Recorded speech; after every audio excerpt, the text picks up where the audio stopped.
Good morning Dhaka. সবাই হয়তো চমকে যেতে পারেন যে আপু তো সিলেটে থাকে, ঢাকার কথা কেন বলছে।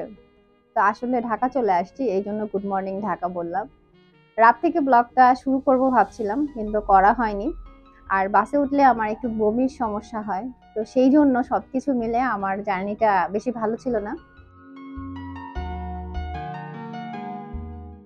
আর ভোরে যখন একেবারে ঢাকা চলে এসেছি, মানে ঢাকায় ঢুকেছে বাস, তখন থেকে ভাবলাম যে এখন থেকে তাহলে ব্লগটা শুরু করা যাক। তো একটু রেকর্ড করেছি, আর অলরেডি বাসে একদম বিধ্বস্ত অবস্থা আমার জার্নি করে। তো দেন সকাল সকাল ক্ষুধাই লেগে গেছে, কারণ হোটেলে যখন ব্রেক দিয়েছিল তখন বমির ভয়ে কিছুই খাইনি। তো নাস্তা করে নিলাম, দেন হচ্ছে এসে কি বলে ওষুধ খেয়ে নিলাম। আর এখন ড্রেস ট্রেস চেঞ্জ করে নিলাম, সকাল সকালই গোসল করে নিয়েছি, কারণ রাতের যে ক্লান্তিটা ছিল সেটা যাতে চলে যায়। আর আমরা এখন হচ্ছে বের হয়ে যাব। তো অনেকেই বলবেন আপু ঢাকা কেন আসছেন? তো ঢাকা মূলত আসছি আমার ব্যবসায়িক কাজের জন্য, আর প্রমোশনাল একটা ভিডিও আছে সেই জন্য। তো টুকটাক অনেক কিছু মিলিয়েই একসাথে আসা। আর একদিনের জন্যই মূলত আসা হয়েছে, তো ছোট্ট একটা ট্যুর বলতে পারেন। তো সকাল থেকেই আসলে খুবই ব্যস্ততার মধ্যে সারাটা দিন শুরু হয়েছে, এবং সারাটা দিন ব্যস্ততার মধ্যেই যাবে। তাই চিন্তা করছিলাম, মানে মনকে একটু শান্ত করছিলাম আর বোঝাচ্ছিলাম যে আজকে অনেক কিছু করতে হবে। সো সেইভাবে যাতে একটা শারীরিক এবং মানসিক শক্তি পাই আর কি। তো দেন হচ্ছে আমাদের প্রথমেই ছিল যে আমাদের ব্যবসায়িক সব টুকটাক যে কাজ আছে সেগুলোর জন্য যেতে হবে। সেটা শেষ করে তারপরে আমরা ঢাকায় একটু ঘুরবো, এবং প্রয়োজনীয় কিছু কেনাকাটা আছে সেগুলো করব। তো মোটামুটি ম্যাক্সিমাম কাজ একটু শেষ করে দেন হচ্ছে আমরা আসছি হচ্ছে বসুন্ধরা সিটির এখানে। আপনারা হয়তো দেখেই বুঝতেছেন। আর অনেক দিন পরে যেহেতু আমার হচ্ছে ঢাকায় এইসব এরিয়ায় ঘোরাঘুরি, মানে শপিং মলগুলোতে, তো আমার কাছেও ভাল লাগছিল, কারণ একসময় রেগুলার যেসব জায়গায় যাওয়া হতো সেই সব জায়গায় অনেক দিন যাওয়া হয় না। তো সবকিছু একটু নতুন নতুন লাগছিল, কারণ আমি সিলেটে আছি অনেক দিন। তো সেই হিসেবে সবকিছুই আমার কাছে এখন একটু নতুন নতুনই লাগছিল ঢাকা যাওয়ার পরে। তো এই তো ময়ূরপঙ্খীকে দেখে নিলাম উপর থেকে, হচ্ছে বসুন্ধরার এই ভিউটা দেখতে আমার ভাল লাগে, এবং নিচের থেকে উপর দিকের ভিউটাও ভাল লাগে।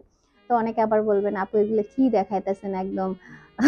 তো যাই হোক, অনেকের কাছে অনেক রকম লাগতে পারে। তারপরে যেটা মেন একটা টুইস্ট, সেটা হচ্ছে দেখেন আপনাদের আপু মাশাল্লাহ কি ভারী ভারী জুয়েলারি নাড়াচাড়া করছে আর দেখছে। সেটার পিছনে তো অবশ্যই একটা কারণ আছে, তাই না? তো সেই কারণটা দেখার জন্য নেক্সট ভিডিও দেখতে হবে, সেখানে আমি ডিটেলস আপনাদের সাথে শেয়ার করব।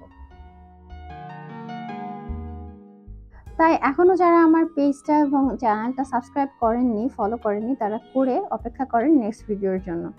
আর এখানে আপনাদের ভাইয়া হচ্ছে বড় বড় জুয়েলারি দেখতেছে। এই জায়গায় দাঁড়ালে অনেকটা দুবাইয়ের মতো একটা ফিল আসে। তো সে দেখতেছিল কোনটা ভালো লাগে, তো বলছিল না একটাও ভালো লাগে না, একটা পছন্দ করেছে। তো আমি বললাম এখন আজকে এত গোল্ড কেনার মুড নেই, একটু ভাবসাব নিলাম আর কি। ভাব নিতে তো আর সমস্যা নেই, নিজেদের মধ্যে মাঝে মাঝে এরকম ভাব নিবেন। অ্যাবিলিটি নাই দেখেই যে মন ছোট করতে হবে এরকম আসলে বিষয় না। সবকিছু দুনিয়া সবার জন্য তৈরি করা হয়নি, এটা মাথায় রাখতে হবে। আবার আপনার জন্য যেটা তৈরি করা হয়েছে সেই জিনিসটাই কিন্তু পাওয়ার জন্য হাজার হাজার মানুষ কষ্ট করতেছে। সো কোনো কিছু নিয়ে মন খারাপের কিছু নাই। তো যাই হোক, অনেক জ্ঞান ট্যান ঝেড়ে ফেললাম, এত জ্ঞান ঝাড়ার মতো মানুষ আমি না। এরপরে চলে আসলাম বসুন্ধরার ফুড কোর্টের এখানে।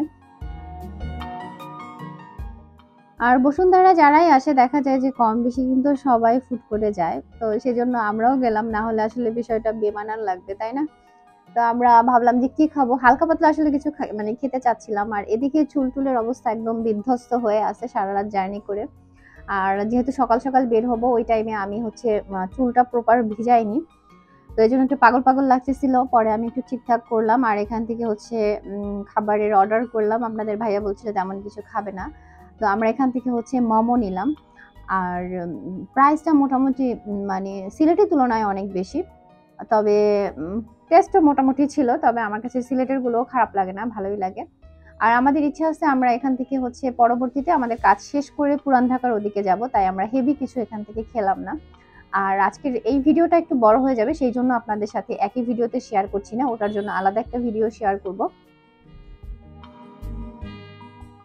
আমাদের ঢাকা আসার প্রয়োজনটা অনেক দিন যাবত, কিন্তু সবকিছু মিলিয়ে ওই যে কি বলে ব্যাটে বলে মিল ছিল না, এরকম একটা বিষয় ছিল। তো এরপরে হচ্ছে আমার ভিডিওর জন্য কিছু গ্যাজেটের দরকার ছিল। তো সব আসলে রেকর্ড করতে পারিনি, একটা মাইক্রোফোন যখন নিচ্ছিলাম দেখছিলাম তখন হচ্ছে গিয়ে একটু রেকর্ড করেছি।